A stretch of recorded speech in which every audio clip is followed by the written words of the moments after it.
നബീൻ ബാബുവിൻ്റെത് ഒരു കേവല മരണമാണെന്ന് ഞാൻ വിചാരിക്കുന്നില്ല. ദുരൂഹതയുണ്ട്. അതാണ് ആ ഫാമിലിയും പറഞ്ഞത്. അത് പറഞ്ഞതിനാണ്, അത് കണ്ണൂരിൽ നിന്ന് അനുഭവങ്ങളുടെ വെളിച്ചത്തിൽ പറഞ്ഞതിനാണ് എന്നെ ശരിയാക്കിയത്.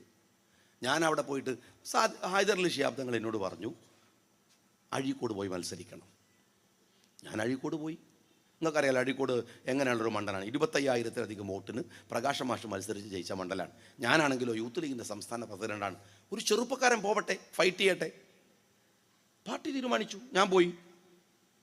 ഞാൻ അവിടെ ചെന്ന് മത്സരിക്കാൻ നിന്നു. പാർട്ടിയുടെ നിലപാടുകൾ പറഞ്ഞു. ജനങ്ങൾ അതിശയകരമാവണ്ണം UDF വോട്ട് കൊടുത്തു. ഞാൻ ജയിച്ചു. എന്തിനാണ് 25,000 വോട്ടിന് CPM ജയിക്കുന്ന ഒരു മണ്ഡലത്തിൽ അവരൊരു UDF കാരനെ തെരഞ്ഞെടുത്തു?